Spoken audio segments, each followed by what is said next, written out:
સમાચાર પ્રાપ્ત થઈ રહ્યા છે અમીરગઢથી। અમીરગઢના ઇકબાલગઢની બજાર બંધ। અમીરગઢ તાલુકાનું ઇકબાલગઢમાં દબાણ મુદ્દે વેપારીઓ દુકાનો ધંધા બંધ રાખ્યા। તાલુકાના વહીવટી તંત્ર દ્વારા દબાણની માપણી ખોટી કરાઈ હોવાની વેપારીઓનો આક્ષેપ।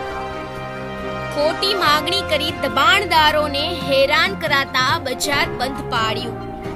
તાલુકાના વહીવટી તંત્ર દ્વારા યોગ્ય નિવાડો નહીં આવે ત્યાર સુધી બજાર બંધ રાખવા વેપારીઓ મક્કમ।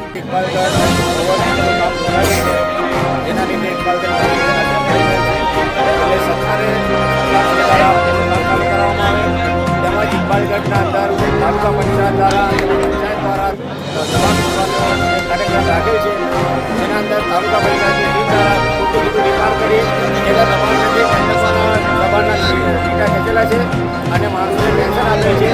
એટલે જિલ્લા પંચાયત કચેરી દ્વારા ટીમ દ્વારા દબાણની માપણી કરવામાં આવે અને ત્યારબાદ જ દબાણનો કાર્યક્રમ રાખવામાં આવે। ત્યાર સુધી દબાણ કાર્યક્રમને મોકૂફ રાખવામાં આવે એ ગ્રામજનોની નમ્ર અરજ છે અને એના માટે ગ્રામજનોએ આજે ગામ બંધ રાખી અને એનો વિરોધ નોંધાવ્યો છે।